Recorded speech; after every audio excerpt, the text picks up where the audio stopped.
पहली बार अटेम्प्ट कर रहे हो, टीयर 1 के लिए अटेम्प्ट कर रहे हो, that is not the case. अगर आप टीयर 1 के लिए भी अटेम्प्ट कर रहे हैं तो 2 सब्जेक्ट है, जीएस और रीजनिंग को भी किनारे रख दीजिए। जिस टाइम पे हमारा प्रीलिम्स की डेट आ जाएगी, 15 दिन रह जाएंगे या 20 दिन रह जाएंगे, उस टाइम आप जीएस कर लीजिएगा। अभी मान के चलिए कि 1.5 महीना है, इस 1.5 महीने में आपको मैथ्स और इंग्लिश का एक अच्छा आइडिया आपको मिल जाना चाहिए। मैथ्स का आसिफ सर बता देंगे, इंग्लिश का मैं बताते चल रहा हूँ। अभी जब हम पेपर सॉल्व करेंगे, हो सकता है कुछ लोगों को लगे कि हम क्या कर रहे हैं, लेकिन हम कंप्लीट एक टीयर 2 का पेपर भी पूरा लगा जाएंगे। कल हम लोगों ने 25 सवाल कर लिए थे 200 में से, 175 सवाल बचते हैं, 105 question. We are going to solve those 105 question. तो जिन लोगों के लिए ये चीज नहीं भी है, उनके दिमाग में भी एक बैकग्राउंड क्रिएट हो जाएगा कि यार इंग्लिश के क्वेश्चंस कैसे आ रहे हैं। अब फिर हम लोग ग्रामर की तरफ बढ़ेंगे और फिर हम लोग ग्रामर में वो पढ़ेंगे, नोट्स पढ़ेंगे, बेसिकली ग्रामर पढ़ेंगे। पहले हम लोग क्वेश्चन पेपर लगा लेते हैं। और दूसरी चीज मतलब it is how lucky this is how good this is in one sense that we are sitting in the comfort zone of our home and we are just having live lecture. I mean this is just a blessing of this covid crisis. ठीक है, अब इससे कोई Covid crisis अच्छा नहीं हो जाएगा, लेकिन हाँ we can take benefit from this. ठीक, अच्छा चलो हम लोग बढ़ते हैं। मैं अभी यहाँ पर अपनी स्क्रीन शेयर कर रहा हूँ सबके साथ। स्क्रीन में हम लोगों ने कल 25 क्वेश्चंस लगा लिए थे। ये मैं टीयर 2 2017 का पेपर सॉल्व कर रहा हूँ। ओके, चलिए हम बढ़ते हैं शेयर स्क्रीन के साथ। स्क्रीन शेयर करते हैं। आई गेस आप सब लोग विजिबल होंगे, देख पा रहे होंगे मुझे।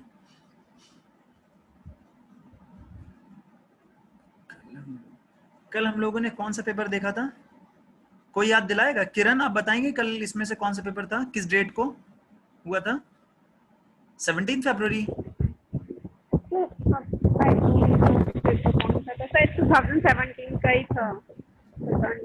नहीं, सर किस आप डेट? एक बार चेक कर लीजिए, क्वेश्चन से मालूम पड़ जाएगा। ये नहीं था सर, ये नहीं था ना? ये नहीं था। आई गेस यही होगा, सबसे ऊपर जो है वही होगा। काशिफ बताओगे कल कौन सा पेपर था? सर ये भी नहीं था।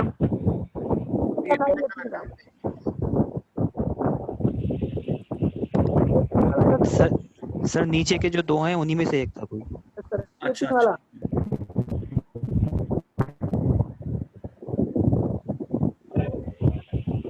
नहीं ये भी नहीं था। सर ये भी नहीं था। ये तो स्टैटिस्टिक्स था। अच्छा, ये जो नीचे 3 है, ओके फाइन, मैं ये इनमें से कोई एक था। ओके, हाँ यस सर, हाँ यही था ना? यस सर, यही था। ओके यही था। फाइन, चलो हम लोग यस आ सर, जाते हैं। ओके, दिख रहा होगा सबको, विजिबल होगा?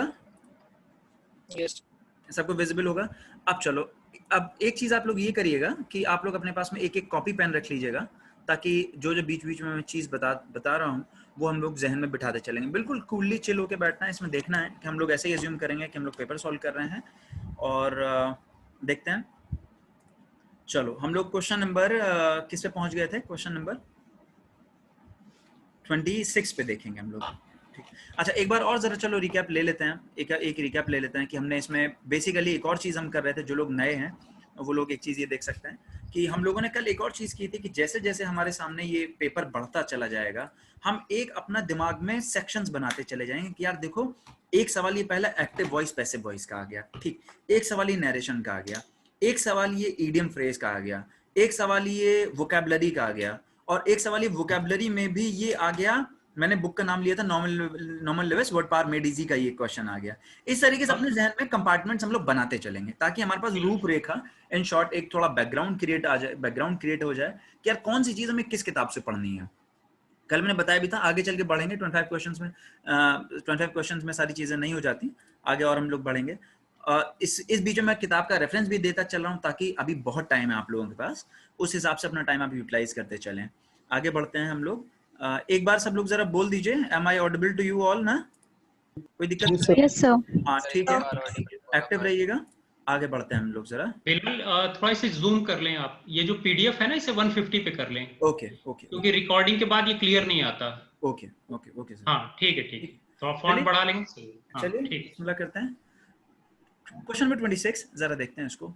Identify the best way to improve the underline part of the given sentence. कल से हम लोग देखो एक और चीज देखेंगे। अभी तो हम लोग जब एक पेपर कर रहे हैं, ये पेपर जब हमारा पूरा हो जाएगा, इस पेपर के बाद हम लोग ये भी देखेंगे कि इस पेपर के बाद हम लोग ये देखेंगे, एक न्यूज़पेपर वगैरह पढ़ेंगे। जो लोग मेरे पुराने स्टूडेंट्स हैं वो लोग इस चीज़ को समझ रहे होंगे कि मैं क्या बोल रहा हूँ। चलो जरा इसमें पढ़ते हैं। Identify the best way to improve the underline part of the given sentence. देखो जैसे ही तुमने इतना पढ़ा कि the best way to improve the underline part of the given sentence, यानी सेंटेंस इंप्रूवमेंट का क्वेश्चन है, फौरन आपके जहन में क्लिक होगा कि ये सेंटेंस इंप्रूवमेंट का क्वेश्चन है, यानी हो सकता है ये क्वेश्चन मैंने ना पढ़ा हो सकता है मैंने क्वेश्चन मतलब ये ना पढ़ा, ये चीज ना पढ़ी हो, मुझे अपने दिमाग का इस्तेमाल करना पड़ेगा। मैंने बताया कि एसएससी में मेंस में 200 नंबर का क्वेश्चन, 200 नंबर का पेपर होगा।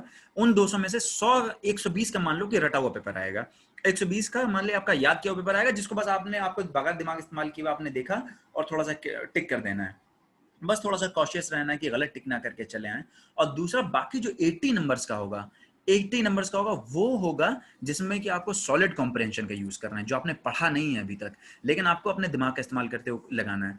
अगर मैं यहाँ पे जितने भी वेब अभी बच्चे क्लास ले रहे हैं, स्टूडेंट्स क्लास ले रहे हैं, अगर मैं इनको भी अभी पेपर दे दूं टीयर 2 का मेंस का, तो 200 में से 120 130 सब करके लेके चले जाएंगे। लेकिन माइंडेड कि 120 130 पे कुछ भला नहीं होगा। आपका एग्जाम निकल रहा है 200 में जाके 180, एटलीस्ट 170 पे। तो ये जो हम मेहनत यहाँ कर रहे हैं, 30 से 40 नंबर की मेहनत है। 30 से 40 नंबर का लिए हमें पूरा दिमाग लगाना है। पढ़ते हैं जरा। Identify the best way to improve the underlying part of the given sentence.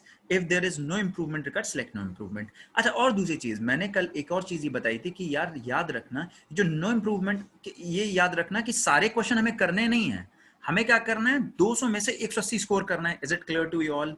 200 में से 180 करना है, यानी 20 मार्क्स का मैं तुम्हें मार्जिन दे रहा हूं। मैं मार्जिन दे रहा हूं मतलब 20 नंबर्स का अगर तुम छोड़ भी दोगे तो you are not going to lose the seat in the final examination. मैं ये नहीं कह रहा हूं छोड़ के आना है, मतलब अपने जहन पे ये प्रेशर नहीं बनाना कि यार 200 में से 200 ही करके चले आने हैं।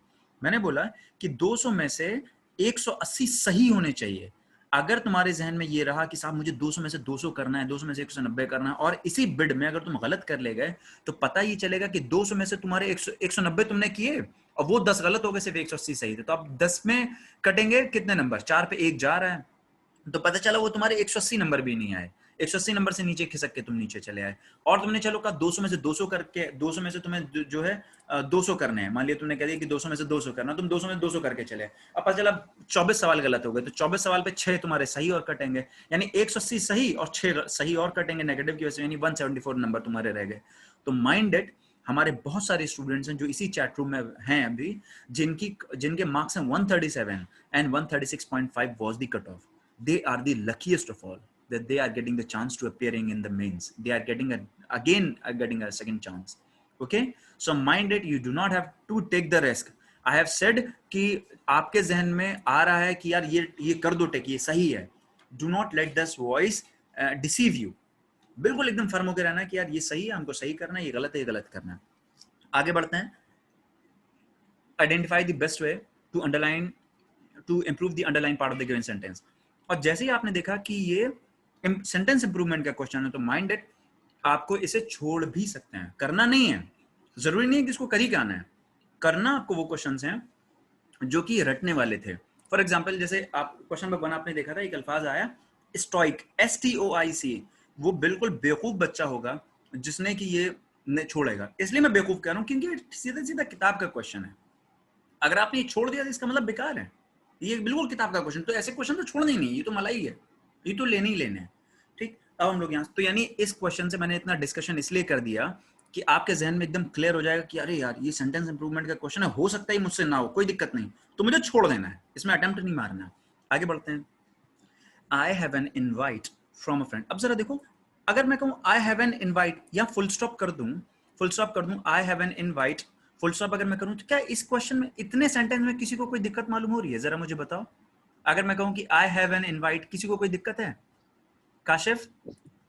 Sir I have an invitation होगा सर, आर्टिकल अच्छा, लगा है सर। चलो एक इन्होंने बोला, ठीक है, इन्होंने कह दिया आई हैव एन इनविटेशन होगा। अच्छा, और अनस बताओ। अनस, इसमें अगर मैं कहूं कि I have an invite, I have an invite. क्या इसमें Yes, कोई sir. गड़बड़ है? खाली इतने सेंटेंस में आई हैव एन इनवाइट, इतने सेंटेंस में कोई I गड़बड़? have an invite. हाँ क्या? Yes, sir. Sir, invitation ही सही रहता है, sir. अच्छा, I have an invite. ठीक है, ये लोग सही क्या, अभी मैं एक्सप्लेन करूंगा इसको। अच्छा, जरा और बताओ, जितेंद्र तुम बताओ, I have an invite. Jitendra बताओ।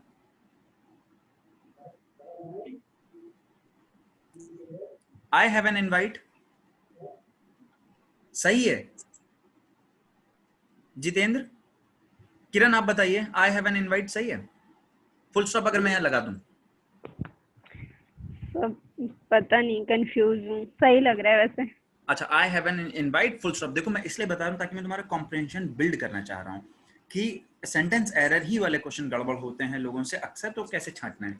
आई हैव, अच्छा चलो और बताओ जरा, और कोई स्टूडेंट है जो बताएगा? नाजिश, इज दिस राइट और wrong? I have an invite, if I say I have an invite. Nazish, Nazia, मुझे I have an invite, is this right और रॉन्ग? गलत लग रहा है। I have an invitation. I have an invitation. अच्छा पीयूष आप बताएं, पीयूष है यहाँ पे, पीयूष बताएं। आई हैव एन इनवाइट। नहीं ठीक लग रहा है मुझे। इनविटेशन। चलो अब जरा देखते हैं। आई हैव एन इनवाइट, जो लोग कह रहे हैं कि आई हैव एन इनविटेशन, वो लोग इसलिए कह रहे हैं कि वो कंफ्यूज हैं। जैसे फॉर एग्जांपल मैं कहता हूँ I want to invite you, for example if I say कि I want to invite you, मैं तुम्हें इनवाइट करना चाहता हूं। मैंने बोला मैं तुम्हें, ये तो दोनों प्रोनाउन हो गया, मैं तुम्हें, दोनों प्रोनाउन हो गया। आई वांट टू, वर्ब हो गई invite, I want to invite you, I want to invite you. ठीक, तो ये जो इनवाइट है इस सेंटेंस में तो वर्ब का है, लेकिन जरा यहां देखो आई हैव एन इनवाइट। अगर मैं यहां पर फुल स्टॉप लगा दूं तो जो सारे स्टूडेंट्स कह रहे थे कि इनविटेशन आएगा आई हैव, वो बिल्कुल ठीक है। अगर मैं यहाँ लगा दूंगा ना आई have an invite full stop, तो ये गलत हो जाएगा, बिकॉज यहाँ पर ये अल्फाज इनवाइट वर्ब के फॉर्म में है, वर्ब के फॉर्म में। और वर्ब तो मैंने आई हैव लगा ही दिया, हैव तो आ ही गया, और यहाँ पर एन है, एन आना चाहिए किसके पहले? नाउन के पहले। तो यानी क्या आ जाएगा? I have an invitation. They are very right in this कि आई हैव एन इन्विटेशन होगा। लेकिन इस सेंटेंस को जब आप देखेंगे आई have an invite from a friend, तो इस सेंटेंस को थोड़ा सा तुम comprehension, I have an invite from a friend, तो यहाँ पर जैसे अगर मैं बोलूं कॉल मी, अगर मैं तुमसे बोलता हूँ कॉल मी right now, call me up right now, तो वहां पर तो ये वर्ड जो कॉल है ये तो वर्ब के सेंस में इस्तेमाल हो रहा है, कॉल मींस वर्ब। लेकिन अगर मैं बोलूं yes I have a call, yes I got a call, तो यहाँ पर यही अल्फाज कॉल किस में यूज हो रहा है? I got a call, noun के फॉर्म में। तो वही इस केस के साथ भी है, आई हैव एन इनवाइट। जब मैं ये पूरे के पूरे सेंटेंस में देखूंगा ना, तो हो सकता है कंफ्यूजन क्रिएट कर दे और लोग इसे गलत कराएं। इसीलिए मैंने बोला सचेत हो जाना। जैसे ही नो इंप्रूवमेंट का क्वेश्चन, बिल्कुल सचेत हो जाना कि नहीं यार इसमें मुझे बिल्कुल इमोशनल नहीं होना है कि कर ही क्या आना है, नहीं, यहाँ गड़बड़ हो सकती है। चलो बिल्कुल सही उन्होंने कहा, लेकिन ये सेंटेंस में फिलहाल ये सही है। इसलिए सही है, ये क्या कह रहा है? To improve the underline part, यानी यहाँ तो गड़बड़ हो ही नहीं सकता, लेकिन फिर भी मैं इसको समझाने के तौर पे इस क्वेश्चन को लिया मैंने। आई हैव एन इनवाइट, यहाँ पर ये जो वर्ड इनवाइट है ये बिल्कुल ठीक है, ये वर्ब ही है, लेकिन एज अ नाउन इसमें इस्तेमाल किया गया है, जो कि मैंने कॉल वाला एग्जांपल तुम्हें भी दिया। एनीवे आगे चलते हैं। I have an invite from a friend to visit the Canada and United States next month. ठीक, हाँ अनस बताओ, कोई क्वेश्चन बताओ अनस। सर कुछ स्टूडेंट सर वेट कर रहे हैं सर कुछ स्टूडेंट वेट कर रहे हैं sir please let them in. Okay let me check. अच्छा ओके, अब ये थोड़ी देर में आए हैं तो इसलिए थोड़ा सा इन्हें वेट करवा लेते हैं। ओके नहीं मैं मजाक कर रहा हूँ ठीक है, मुझे एक्चुअली दिखा नहीं। Okay so they are admit all, but हाँ स्टूडेंट्स जितना पहले आएंगे, देखो अगर मूवी का सीन होता क्या है कि अगर मूवी में पिक्चर हॉल में अगर आपकी नंबरिंग निकल गई, अब तो खैर बैक अलग सीन हो गया, लेकिन पहले ही ऐसा होता था कि नंबरिंग अगर फिल्म में निकल गई तो फिर पूरी मूवी का मजा खराब हो जाएगा। अब ओम शांति ओम जैसी मूवी है, मुझे इसलिए याद ओम शांति मूवी देखने का पता चला शुरुआत की 10 मिनट निकल गई, तो बराबर में मेरा एक दोस्त था, उसको मैंने अगले आधे घंटे तक यही पूछा यार क्या हुआ, तो लास्ट में उसने बोल दिया यार या तो तुम देख लो या तो पूछ ही लो। फिर मुझे लगा कि नहीं यार मैंने जो है गड़बड़ कर दिया, उसकी मजाक खराब कर दिया मैंने। तो इसीलिए I request everyone to be on time, because एक बार अगर नंबरिंग निकल गई तो फिर मजा खराब हो जाएगा, बैकग्राउंड जो सब्जेक्ट की होती है। Anyway I have an invite from a friend to visit the Canada and United States. देखो ये क्वेश्चन है सेंटेंस इंप्रूवमेंट का, ठीक। मैंने बताया था कि जैसे ही सेंटेंस इंप्रूवमेंट का क्वेश्चन आएगा फौरन दिमाग एक्टिवेट करना है कि हो सकता है मुझे इसे छोड़ना भी पड़े, लेकिन ये बिल्कुल समझ लो बिल्कुल मलाई क्वेश्चन है। क्यों कह रहा हूँ, आर्टिकल जब हम चैप्टर पढ़ेंगे इंशाल्लाह, जब हम आर्टिकल पढ़ेंगे, ये जब हमारा हो जाएगा एक बार एक पूरे पेपर का एनालिसिस, आर्टिकल पढ़ेंगे तो उसमें हम देखेंगे एक आर्टिकल का रूल है कि अल्फा ये जो कंट्री के नाम है, फॉर एग्जांपल यूनाइटेड स्टेट्स, अब साहब यूनाइटेड स्टेट्स है, अंकल सैम, बिग ब्रदर बोलते हैं इसको, जिस कंट्री में चाहे घुस गए, जिस कंट्री में चाहे जो कर लिया, जिस कंट्री चाहे कहीं फंसा दिया, ठीक। तो इसीलिए यूनाइटेड स्टेट्स का है कि कुछ उसमें हम आर्टिकल में एज अ रूल पढ़ेंगे ये, लेकिन मैंने कभी जब भी क्लास ली तो इसको रटाया नहीं है कि साहब यूनाइटेड स्टेट्स के नाम के आगे दी क्यों आ रहा है, दी इंडिया क्यों नहीं हो सकता, जैसे I belong to the India, the India नहीं होता तो नहीं होता भाई, यूनाइटेड स्टेट्स है, लेकिन दी यूनाइटेड किंगडम जरूर होता है। अंग्रेजी जबान किसकी है, उन्हीं की जबान है, तो वो अपने आप में लिख दिया उन्होंने कि भाई दी यूनाइटेड किंगडम, अब इंडिया की जबान तो नहीं है इंग्लिश, तो हम लोगों ने साहब लिखा नहीं, ठीक। तो इसी तरह ये बिल्कुल रटा हुआ क्वेश्चन है, अगर कोई इसको छोड़ के आया तो समझ लो बिल्कुल धोखा कर दिया उसने अपने साथ,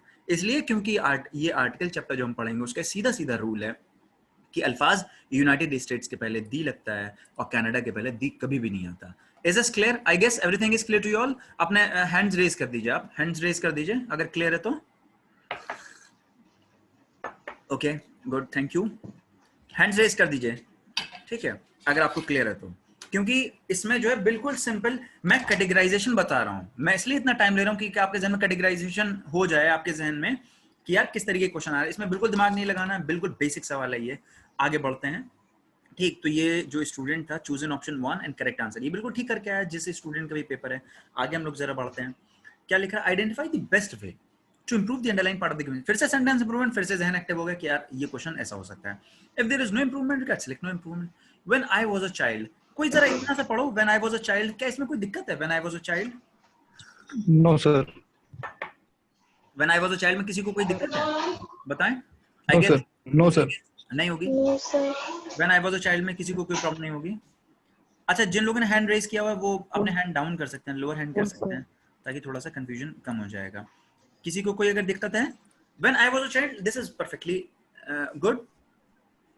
when I was a child बिल्कुल सही है। अच्छा, एक और चीज, ये व्हेन वाले जितने क्वेश्चन है ना, एक गड़बड़ आ जाती है इसमें, वो आता है व्हेन और व्हाइल। लिख लेना, जिसके जिसके हाथ में कॉपी है वो लिख लो, बाद में चल के जब हम लोग पढ़ेंगे नोट्स देखेंगे तब देखेंगे। व्हेन और व्हाइल, जहां व्हेन देखो एकदम सचेत हो जाना, जहां व्हेन देखो बिल्कुल एक्टिव हो जाना कि व्हेन और व्हाइल का खेल है ये। लेकिन यहाँ पे बिल्कुल ठीक है, when I was a child, जब मैं छोटा बच्चा था, I do not like going out to play in the park, I do not like.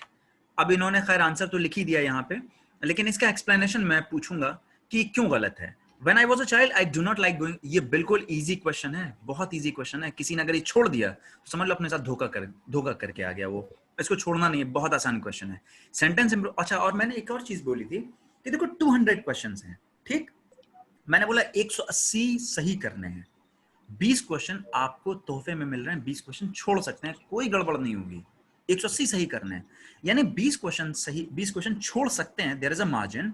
It means for every 10 question you have got one question that you can leave, you have got one question that you can leave for every 10 question. अच्छा, कल हम लोगों ने 25 सवाल कर लिए थे, there was no single question which we had to leave, कोई सवाल ही नहीं था, यानी we are already 2.5 questions in margin.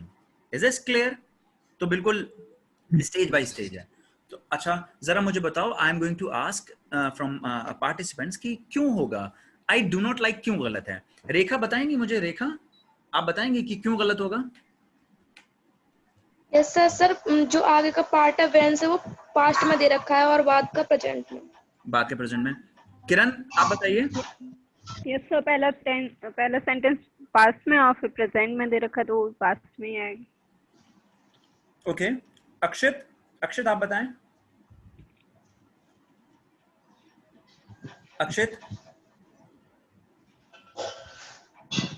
Hariom आप बताएं, ये सही है, समझ में आया? Hariom, are you listening? Hasan Khalid, Hariom बताओ, ये समझ में आया ये रूल जो मैंने बताया?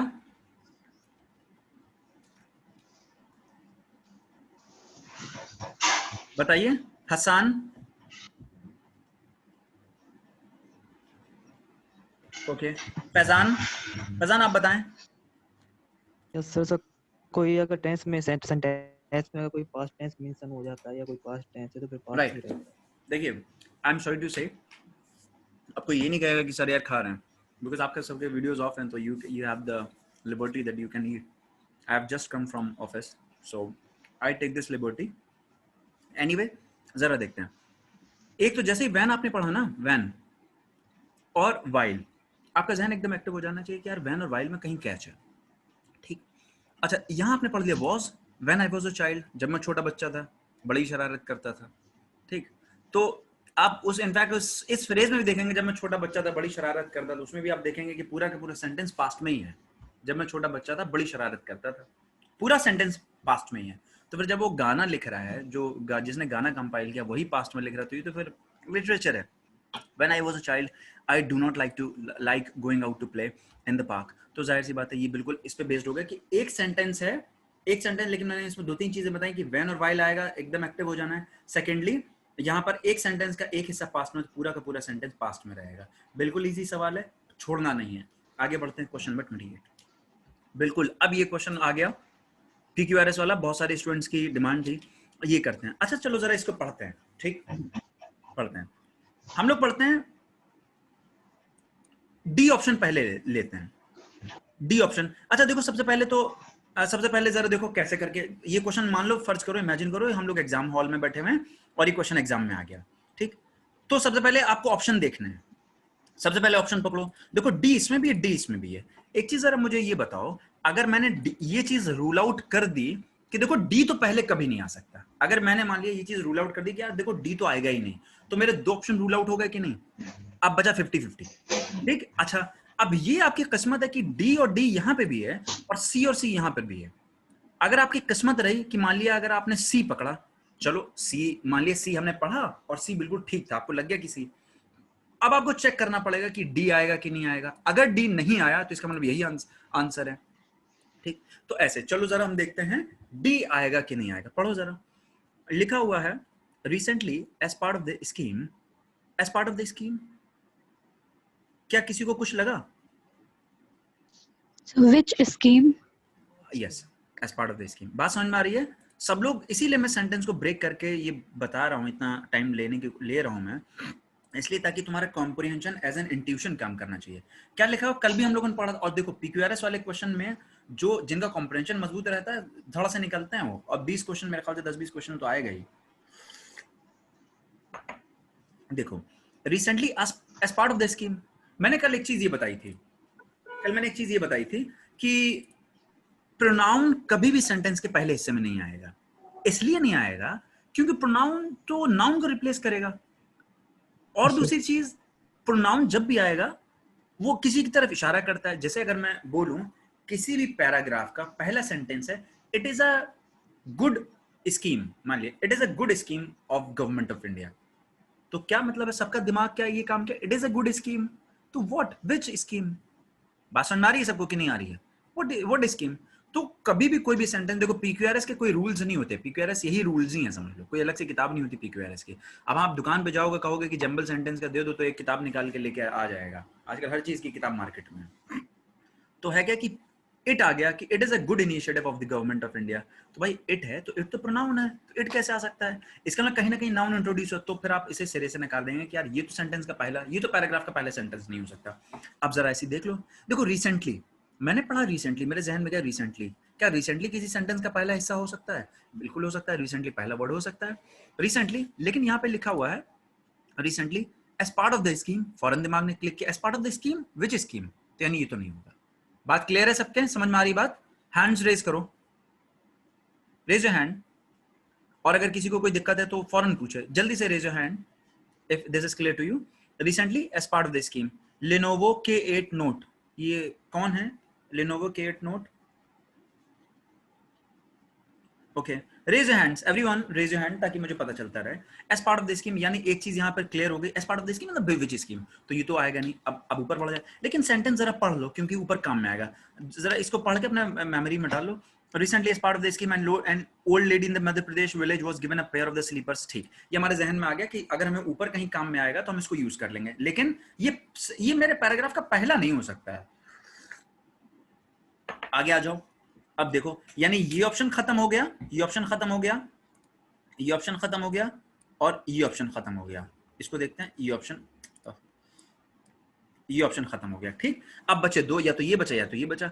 अब मैं सी को ले लेता हूं, गूंज अ लीडिंग एनजीओ ऑफ इंडिया। देखो लगे हाथ में ये भी बताता चलूं, गूंज अ लीडिंग एनजीओ ऑफ इंडिया, यहां कॉमा है और यहां कॉमा है। ये इंग्लिश का एक टेक्निक होती है किसी को इंट्रोड्यूस, मैं यही बताते चलता हूं, हालांकि जब मैं नाउन पढ़ाऊंगा तो वहां मैं बताऊंगा। फॉर एग्जाम्पल अगर मैं लिखूं, जैसे अगर मैं बोलूं कि sir Syed Ahmad Khan comma the founder of Aligarh Muslim university comma was a great reformer, तो ये एक इंग्लिश की एक टेक्निक होती है दो अपने सेंटेंस बचाने के लिए। जैसे मैं लिखूं अगर इस तरीके से, Goonj is a leading NGO of India, full stop, Goonj runs a cloth for work scheme, अगला सेंटेंस हो जाएगा। तो इंग्लिश ने यहाँ पे सेंटेंस बचा लिया, क्या लिख देगा, गूंज comma a leading NGO of India comma, यानी इसने एक सेंटेंस बचा लिया। और ये एक टेक्निक होती है इंग्लिश में, मतलब इस तरीके से लिखते हैं लोग। गूंज, अब आगे पढ़ते हैं, गूंज अ leading NGO of India runs a cloth for work scheme, ये स्कीम का नाम हो गया। समझ में आई सबको बात? ठीक, तो यानी ये तो जो हम कह रहे थे वो हमारी बात बिल्कुल सही है। Runs a cloth for work scheme and gives clothes and useful items in exchange for work done. And gives, यानी ये तो बिल्कुल ठीक है। क्या कहीं से लग रहा है, अब अपना दिमाग पे जोर डालो, क्या कहीं से लग रहा है इसका कनेक्शन किसी और चीज से होना चाहिए इससे पहले? ऐसा कहीं नहीं लग रहा। ये मेरे पैराग्राफ का पहला सेंटेंस बन सकता है। हाँ विदेश बताओ, कुछ डाउट विदेश?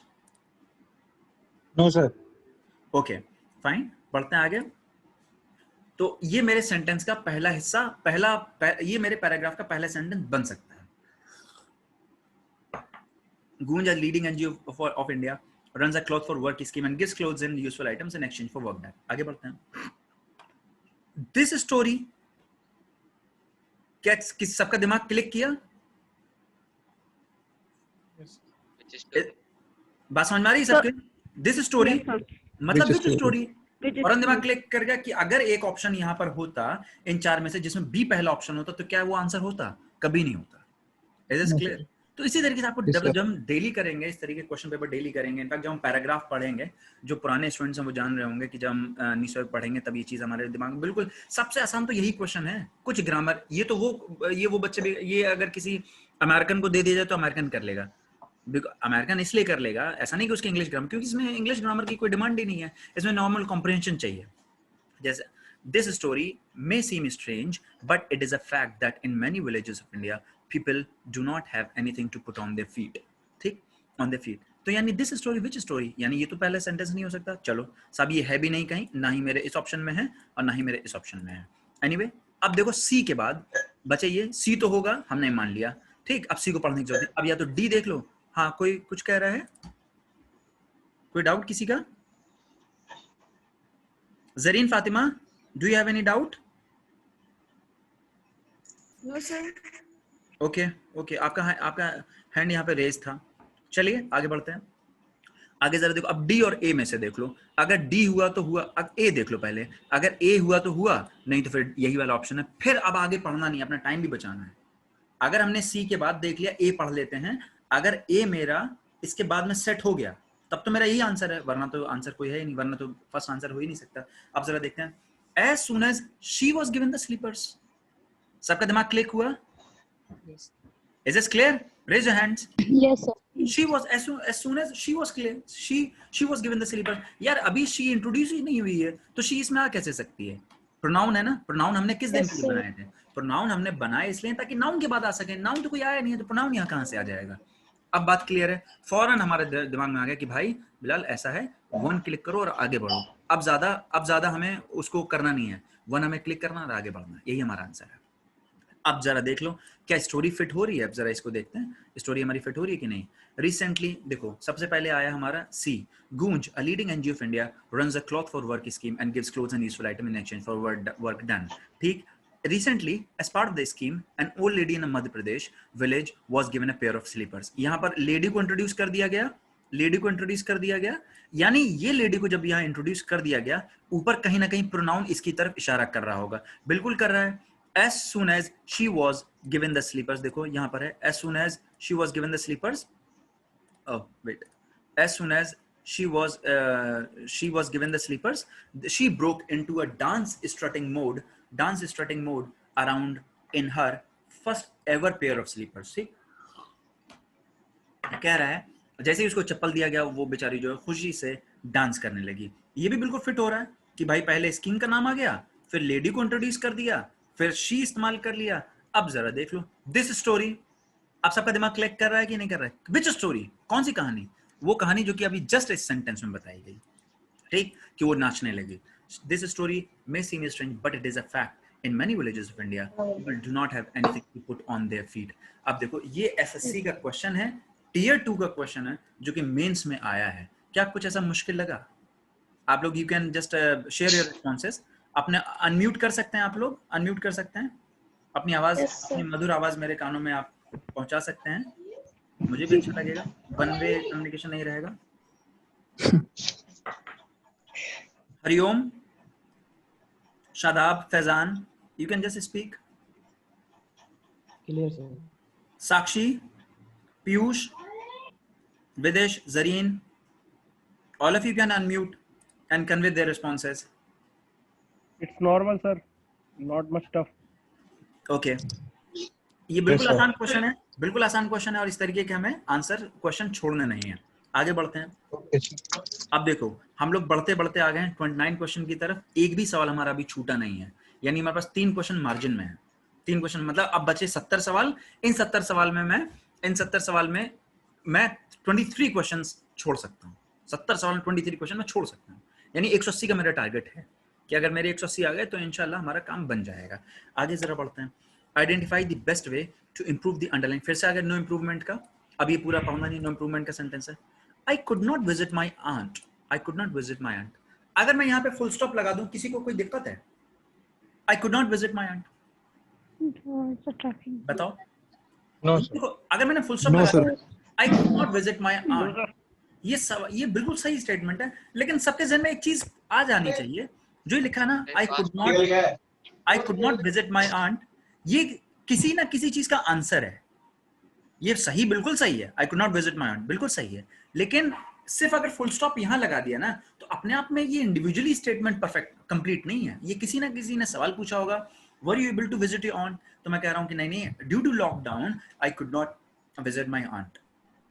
ड्यू टू लॉकडाउन किसी ना किसी चीज का जवाब है. ये अपने आप में कंप्लीट सेंटेंस नहीं है. ये अपना कॉम्प्रेंशन में दिमाग में रखिए. क्या कह रहा है? I could not visit my aunt as there were the traffic jam due to an accident. ये तो बिल्कुल सीधा सीधा है, बिल्कुल थर्ड क्लास क्वेश्चन है ये. I could not visit my aunt as there was a traffic jam due to an accident. ठीक, तो इसमें ज्यादा टाइम ना लेते हुए आगे बढ़ेंगे हम लोग. अब आ गए 30 सवाल पे. 30th क्वेश्चन फिर से आ गया PQRS. कुछ घबराने की बात नहीं. चलो जरा देखो, पढ़ते हैं जरा. The most helpful thing. पहले जरा ऑप्शन देख लो, क्या कोई ऐसा रिपीट हो रहा है? देखो जरा, C यहाँ पर है और C यहाँ पर है. तो चलो पहले C को चेक कर लेते हैं. मतलब बजाय कि हम पहले पढ़ें ये पूरा, हम लोग पहले C को पढ़ लेते हैं, क्योंकि अगर C नहीं हुआ तो 2 ऑप्शन मेरे फौरन रूल आउट हो जाएंगे कि नहीं हो जाएंगे. अब फिर हम देख लेंगे D या A में. अगर हम देख लेंगे A पहला बन रहा है तो इसका मतलब यही आंसर होगा, और अगर A नहीं बन रहा तो इस पर टिक करेंगे, आगे बढ़ जाएंगे. तो जरूर चलो जरा देखते हैं क्या C इसका आंसर है. C बन सकता है. क्या कह रहा है? My first year. चलो पहले जरा बाकी सारे ये पढ़ लो. चलो C पढ़ लो. My first year as a doctor in UK is over. My first year as a doctor in UK is over. अब तुम लोग इसको इमेजिन भी करो. तुम लोग ऐसे सोचो कि तुम लोग किसी को बता रहे हो. ऐसे इमेजिन करना. My first year as a doctor in UK is over and this is what I have learned. ठीक, and this is what I have learned. आपके किसी से बात चल रही है, आप उससे कह रहे हो, देखो यार मेरा पहला साल यहाँ UK में खत्म हो गया और ये है जो कि मैंने सीखा है. ठीक, अब आपके दिमाग में ये क्लिक कर सकता है कि यार ये क्या कह रहा है, ये this is what I have learned. इसका मतलब कहीं ना कहीं इसने बताया है पहले कि यार ये है जो कि मैंने सीखा है. बहुत खराब लोग हैं यहाँ पर और यही है जो कि मैंने यहाँ आके सीखा है. एनीवे आगे जरा बढ़ते हैं. चलो, my first year as a doctor in UK is over. C के बाद क्या कह रहा है? क्या D हो सकता है कि B हो सकता है? D देखते हैं, B देख लेते हैं. Also jotting down notes for your seniors on ward rounds is probably not the most important thing. Also jotting down notes, यानी देखो also आ गया, Also same. यानी कुछ और चीज होगी क्या इसके अलावा ये भी. ठीक, समझ में आ रही बात सबके? ऑल्सो यानी कुछ Yes, और sir. कमी गिनाई है इसने, कोई और कमी गिनाई है जिसके बाद ये कह रहा है। इसके अलावा jotting down notes for the seniors on war rounds is probably not the most important thing. ठीक, यानी देखो बी नहीं होगा। चलो और जरा पढ़ लेते हैं। The most helpful thing you can do is to hold someone's hand when they most need it. ये तो जनरल से सेंटेंस है, क्या इस सेंटेंस का पैराग्राफ से कोई रिलेशन है? अगर मैं इसको हटा भी दूं तब भी सेंटेंस अपने बात। अच्छा इन सब इमेजिन करो ये सब सेंटेंस भूल जाओ कि ये सब यहाँ लिखे भी हैं, भूल जाओ इन सबको, खाली इसको पढ़ो। The most helpful thing you can do is to hold someone's hand when they most need it. अपने आप में कंप्लीट सेंटेंस है कि सबसे बड़ी मदद की चीज आप किसी के लिए ये कर सकते हैं कि किसी का हाथ पकड़ सकते हैं व्हेन दे मोस्ट नीड, जब उन्हें सबसे ज्यादा जरूरत हो। ये अपने आप में बिल्कुल इंडिपेंडेंट। ठीक, तो इससे पढ़ने से, इसको पढ़ने से आपको ये नहीं पता चल रहा कि क्या ये सेंटेंस का पहला सेंटेंस है, कि क्या पैराग्राफ का ये लास्ट सेंटेंस है या पैराग्राफ के बीच का सेंटेंस है, इससे कुछ नहीं पता चल रहा। ठीक, अब आगे जरा पढ़ते हैं। ऑल्सो जॉटिंग, ये तो पता चल गया कि यार ये ऑल्सो लिखा हुआ है, ऑल्सो लिखा हुआ है, इसका मतलब ये किसी ना किसी सेंटेंस के बाद में आएगा।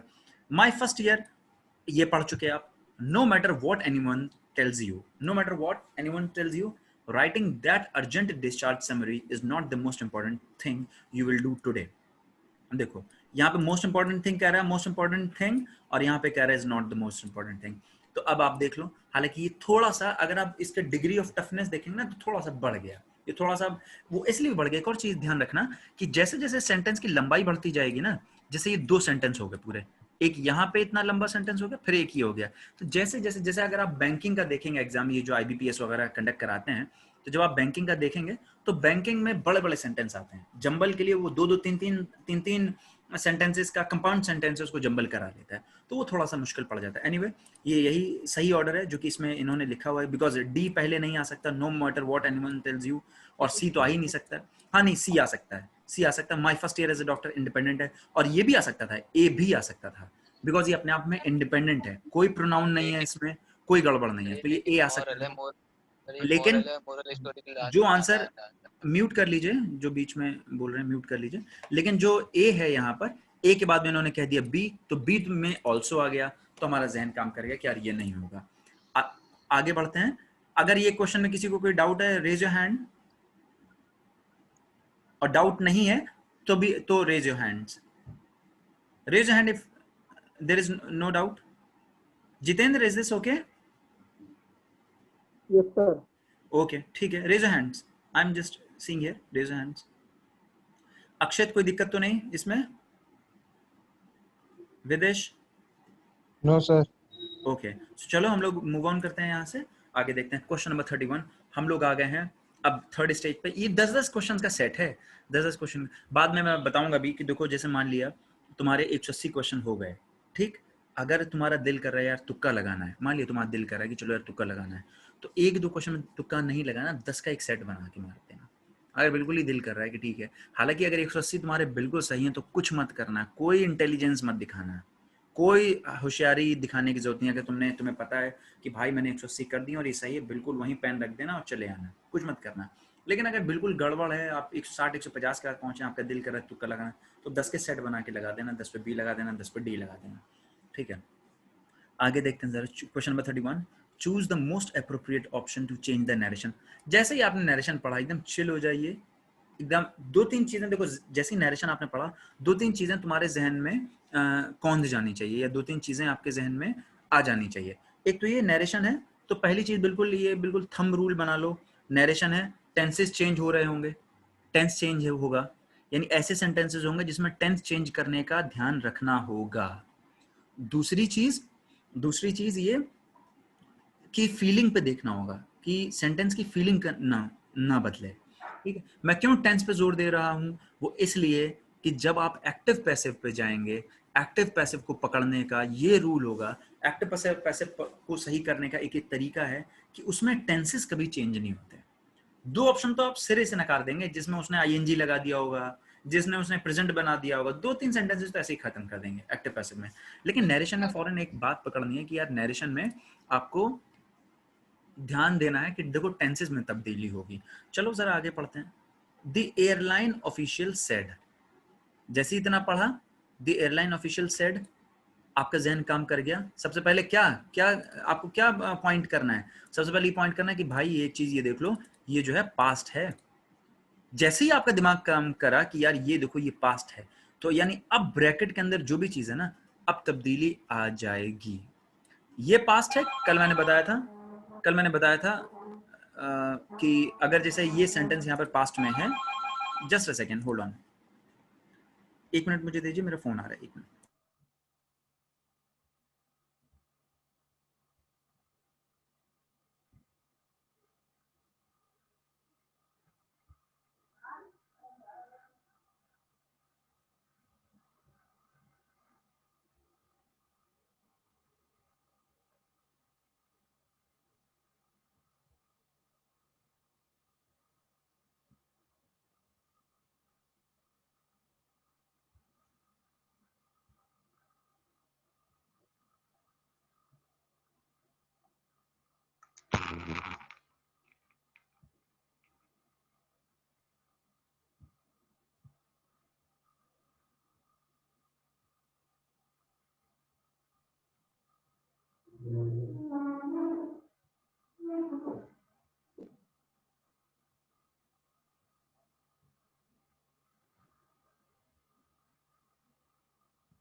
हेलो, आप लोग सुन पा रहे होंगे आप?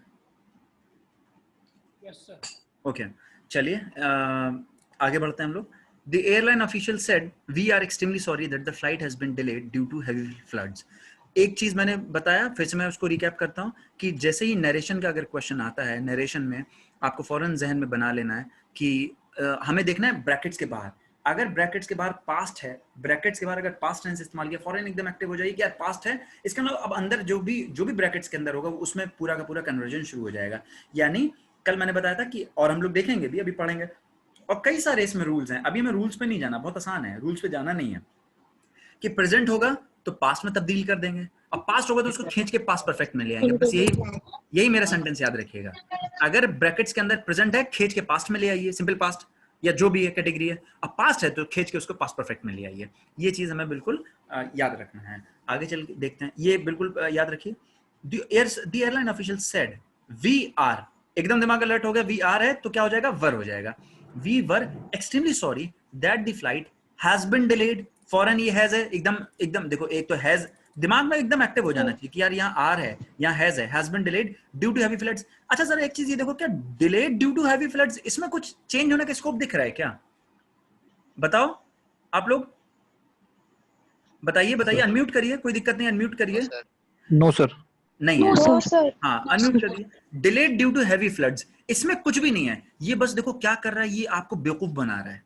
Delayed due to heavy floods, कुछ भी मैं इसकी जगह कुछ भी लिख दूं, मान लिया क्रैश्ड लिख दूं, ठीक है, ब्रोक इनटू 2 पार्ट्स लिख दूं, जैसा कि अभी हुआ वहां पे जो ये कोझिकोड की फ्लाइट थी, कुछ भी लिख दूं, डजंट मैटर, क्रैश्ड और delayed due to heavy floods और व्हाटएवर। इसमें मैं तुम्हें बताना चाह रहा हूँ कि ध्यान किस पे देना, ये कुछ नहीं। अच्छा ये वी कौन से इंपॉर्टेंट है? क्या ये एक्सट्रीमली इंपॉर्टेंट है? अगर मैं एक्सट्रीमली वर्ड है, क्या ये इंपॉर्टेंट है एक्सट्रीमली? No, sir. बताओ। No, sir. मैं No, sir. डाइसेक्शन बता रहा हूँ कि क्या क्या बिल्कुल सिरे से नकार देना, इस पे ध्यान ही नहीं देना। एक्सट्रीमली कुछ भी इंपॉर्टेंट नहीं है। क्यों? ये तो एडवर्ब है। Adverb. एक तो जैसे कहते हैं कि मुझे दुख है, ठीक, और फिर दूसरा कह रहे हैं कि मुझे बहुत ही ज्यादा दुख है। एडवर्ब है, सीधा सीधा, बहुत ही ज्यादा, बहुत ही ज्यादा सिंपल एडवर्ब है। उसका क्या कर रहा है, ट्यूनिंग बढ़ा दे रहा है। दुख की कैटेगरी, एक तो मुझे बहुत ही मुझे खुशी है साहब, आप पास हो गए, खुशी है, लेकिन मुझे बहुत ज्यादा खुशी है। एक फिर रिश्तेदारों वाली खुशी होती है कि रिश्तेदार कह रहे हैं मुझे खुशी है, लेकिन वो खुशी आपको पता होगी कि आपका सिलेक्शन हो गया, रिश्तेदार कह रहे हैं कि बहुत खुश हूं मैं, लेकिन वो रिश्तेदारों वाली खुशी है। लेकिन एक आपका बहुत अजीज दोस्त है जो कह रहा है यार मैं खुश हूं बहुत, तो ये खुशी की अलग कैटेगरी। तो ऐसे ही कह रहा है एक्सट्रीमली सॉरी, तो बिल्कुल इसको हटा देना। We are extremely sorry. We देखो मैंने क्यों वी पे अंडरलाइन रहने दिया, इसलिए वी पे मैंने अंडरलाइन रहने दिया कि वी चेंज होगा, वी चेंज हो सकता है, वी जा सकता है दे में, आर जा सकता है, इनफैक्ट जाएगा ही वर में। एक्सट्रीमली को छोड़ दो। अच्छा कि सॉरी पे ध्यान देना है क्या? No, sir. नहीं ध्यान देना। मैं तुम्हें इसी तरीके से कल्चर करने की कोशिश कर रहा हूँ कि जो बर्बाद वर्ड्स हैं जो सिर्फ उसने ऐसे लिखे ताकि आप कंफ्यूज हो जाए, उनको नहीं। सॉरी नहीं भी कहता तो वी आर हैप्पी कह देते तो क्या हो जाता? We are happy that the flight has been delayed, Air India है, क्या दिक्कत है? खुश है कि फ्लाइट डिले हो गई, क्या दिक्कत है? कोई दिक्कत नहीं, प्राइवेटाइजेशन हो रहा है, ठीक। सॉरी का भी कोई मतलब नहीं। फ्लाइट भी हटा दूं तो फ्लाइट भी नहीं। हमें ध्यान किसको देना है? वी आर, दैट, दी और हैज बीन पे, ये हमारे वर्ड्स इंपॉर्टेंट बनते हैं। ये जो है ये हमारे वर्ड्स इंपॉर्टेंट बनते हैं कि इस पे हमें बिल्कुल ध्यान रखना है। चलो अब जरा देखो, अब हम लोग इसमें पढ़ लेते हैं। द एयरलाइन ऑफिशियल सेड, देखो सब में है the airline official, the airline official, the airline official, the airline official. Clear और नॉट? सबको क्लियर है? Yes. Yes, ये sir. भी Yes, उतना sir. नहीं। अब देखो क्या है, सेड काम की चीज यहाँ आ गई, सेड और अनाउंस्ड, अनाउंस्ड, अनाउंस्ड और अनाउंसेस। समझ में आ रही सबको बात? Yes, sir. Past tense. यानी ये वाला ऑप्शन तो सिरे से निकाल देना, ये वाला ऑप्शन तो सिरे से निकाल देना है कि यार ये तो होगा ही नहीं। अब बचे तीन, यानी इन तीन में से एक आंसर होगा। आपके क्वेश्चन से आंसर सही होने के प्रोबेबिलिटी 33% बढ़ गई। जो अभी 25% थे सही होने के चांसेस, गलत होने के चांसेस 75% थे। अगर आपने एक ऑप्शन रूल आउट कर दिया, अब आपके सही होने के चांस 33% हो गए, गलत होने के चांसेस और 66% बढ़ गए, चले गए। तो यानी यू हैव ओवरऑल इंक्रीज्ड। अब देखो, the airline official announced, the airline, भाई दैट कहां खा गए? बात समझ में आ रही है? दैट कहां खा Yes, गए? मैंने दैट तो कट नहीं किया था, क्यों? दैट कनेक्टर है, दैट इज द कनेक्टर। तो ये दैट खा, the airline official announced, the airline. अच्छा और दूसरी चीज, airline is extremely sorry, airline is extremely sorry. सबके जहन में क्लिक कर रहे हैं ये सारे वर्ड्स?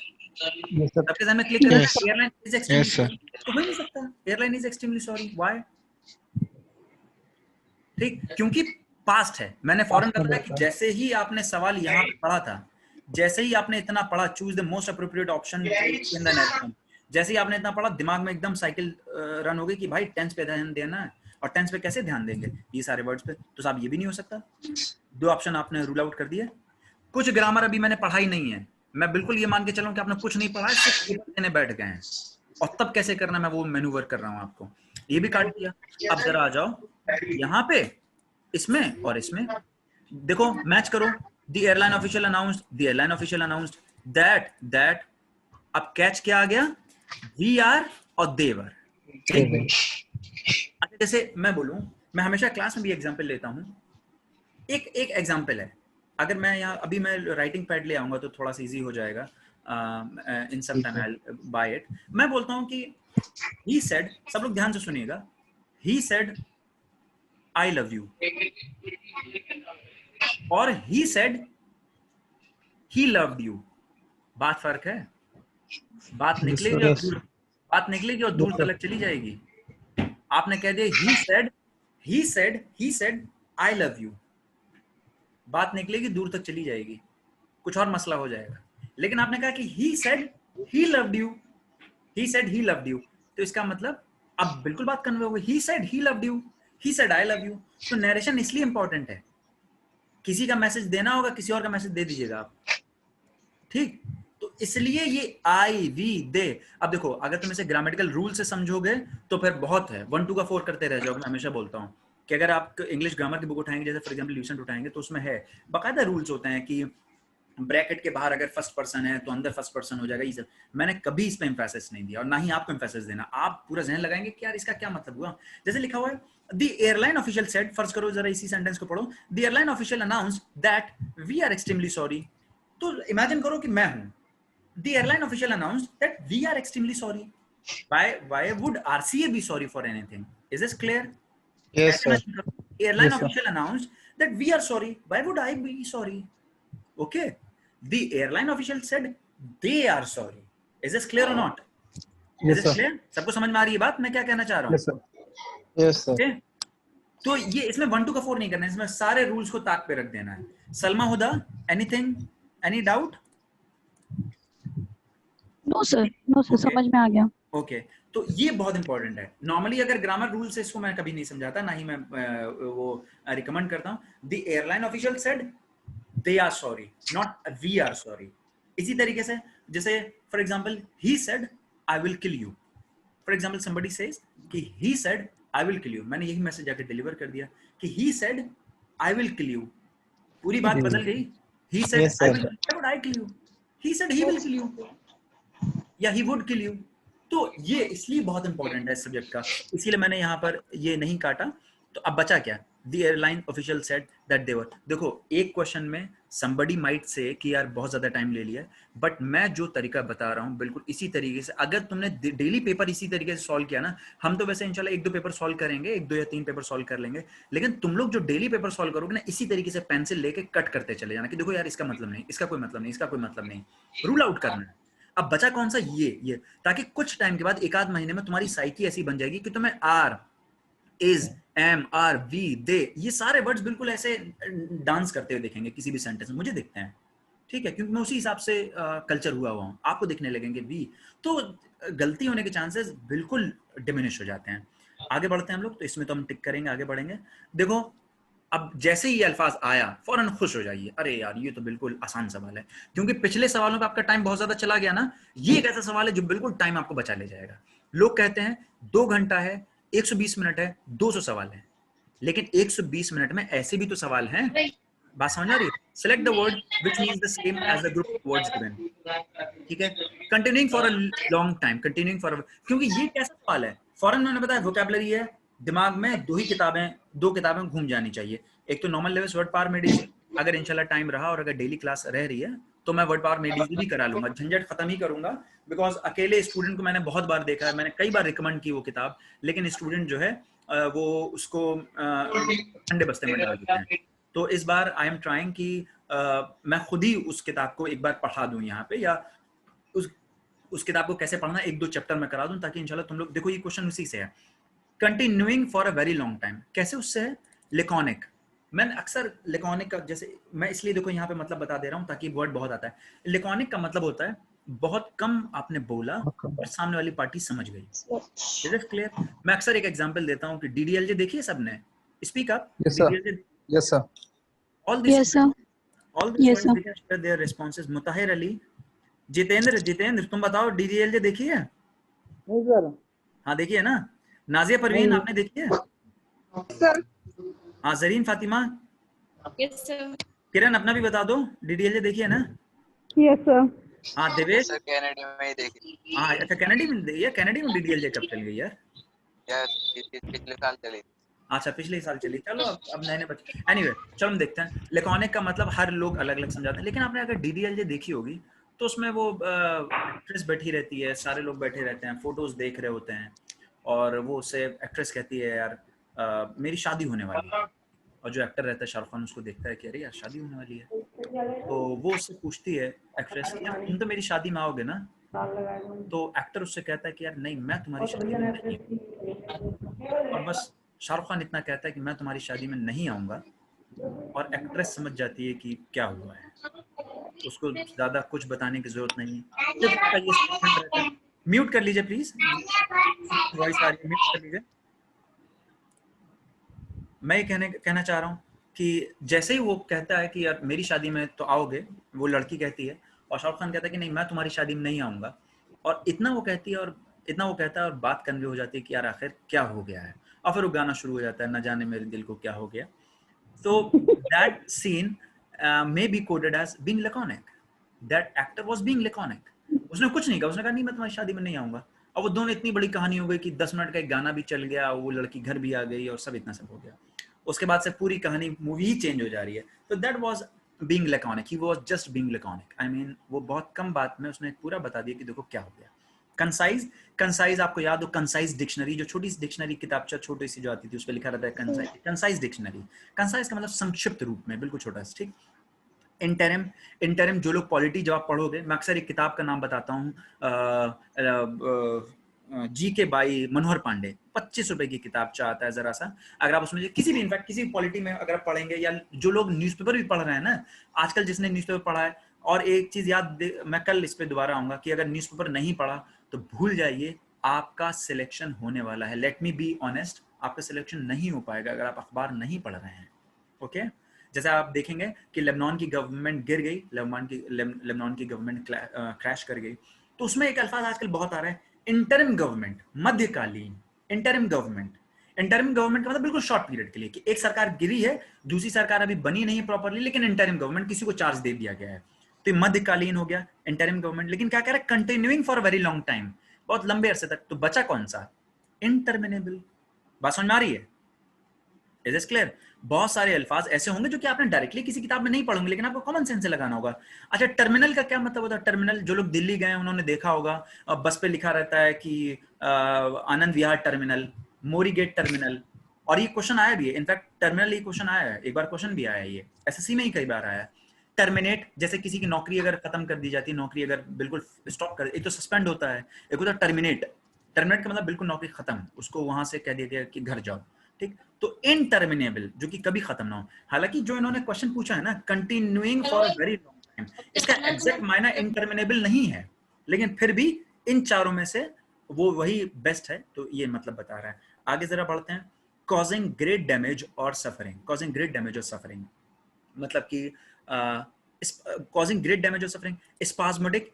देखो ये क्वेश्चन, देखो जिसके पास कॉपी है ना, वो कॉपी में लिख भी ले, ये क्वेश्चन उसमें नहीं मिलेगा, कोई नॉर्मल लेवल्स में नहीं मिलेगा। ये क्वेश्चन है एसपी बख्शी का, स्पाज्म।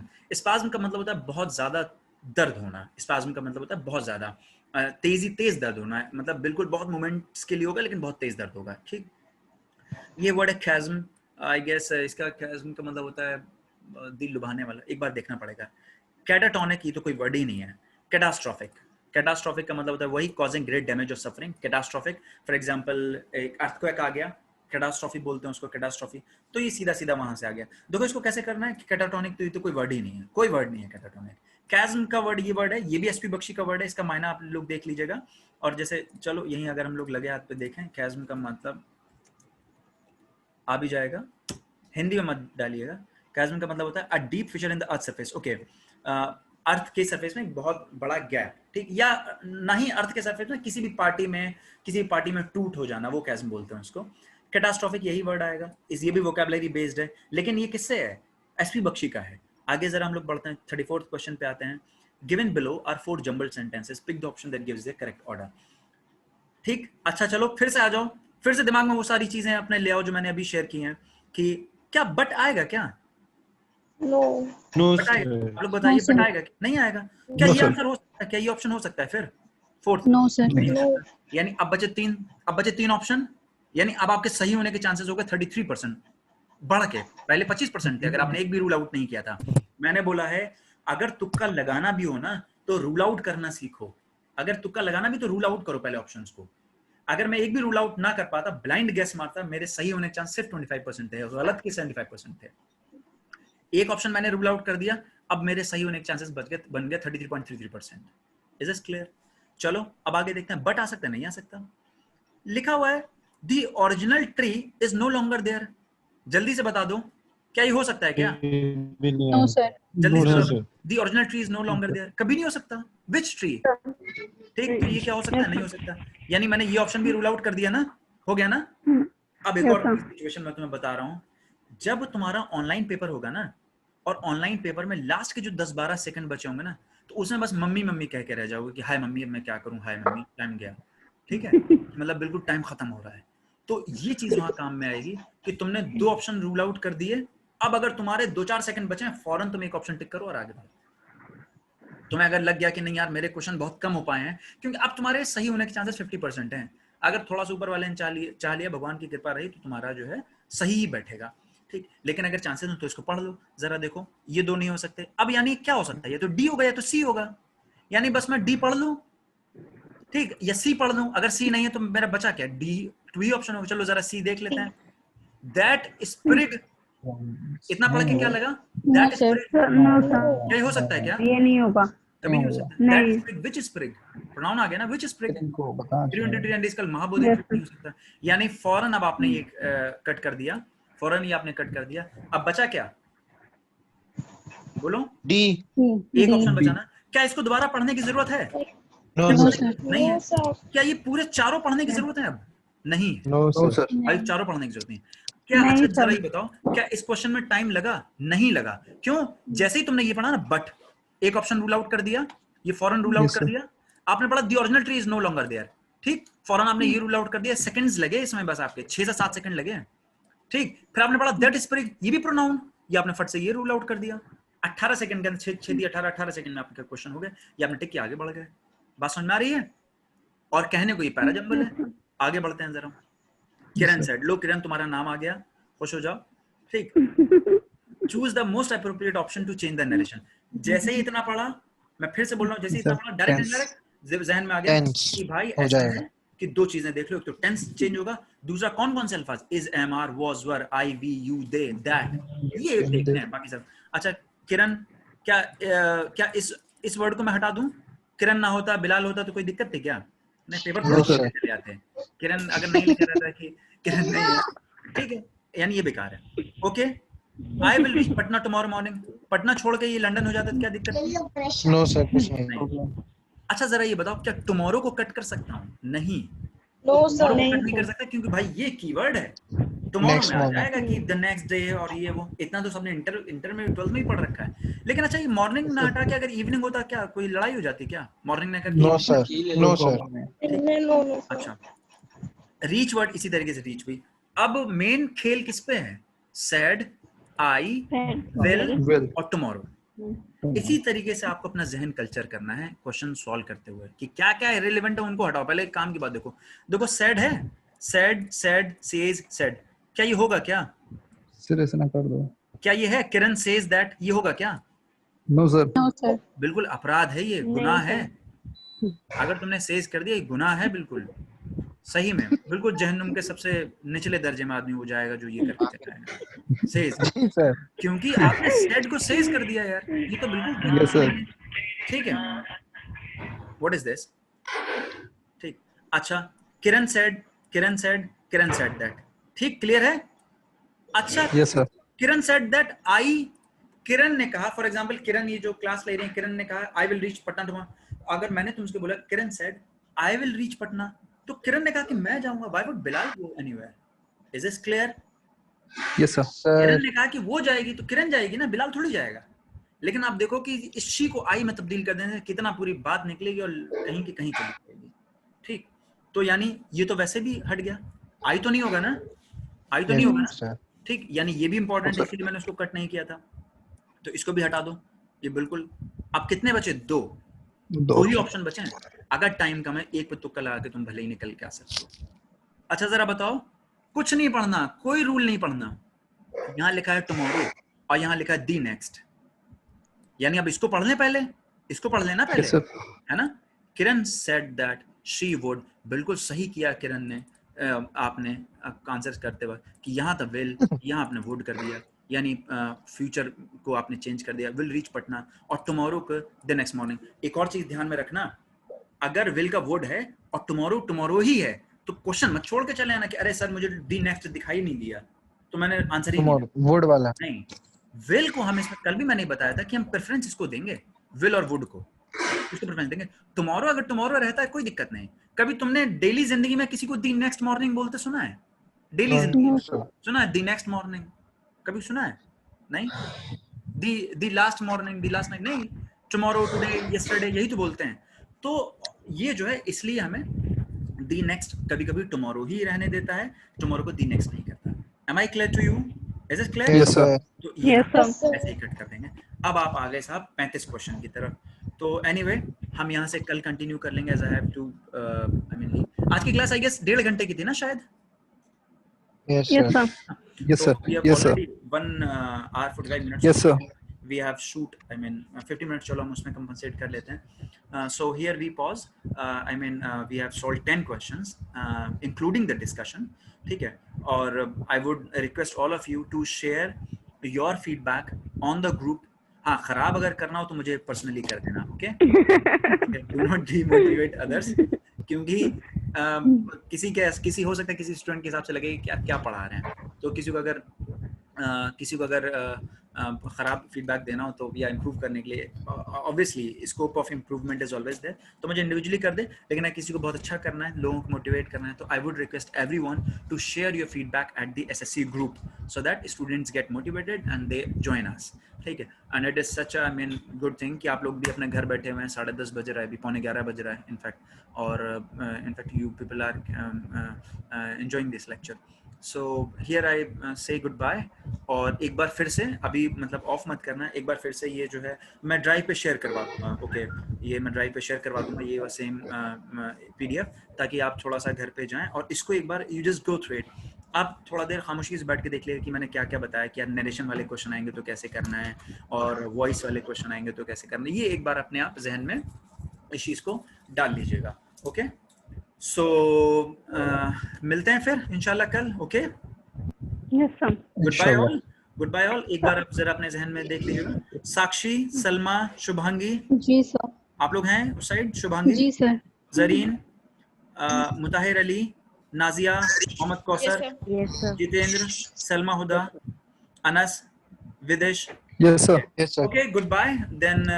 आप लोग इसको देखिएगा एक बार, मैं ये ड्राइव पे पढ़वा देता हूँ। एक बार हम 1-2 पेपर ऐसे ही एक बार हम करेंगे, तब हमें ये चीज़ें फर्म हो जाएंगी हमारे जहन में कि यार क्या पकड़ना है, क्या छोड़ना है, किसी क्वेश्चन को कैसे टैकल करना है। इंशाल्लाह बहुत अच्छे नंबर्स आएंगे, बस आप लोग लगे रहिए।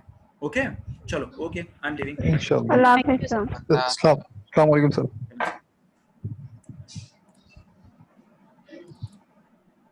अस्सलाम वालेकुम सर। वालेकुम सलाम। हाँ बिलाल, आप अपने यहाँ रिकॉर्ड कर लेंगे इसे, क्योंकि नेटवर्क कनेक्टिविटी की वजह से मेरे यहाँ रिकॉर्ड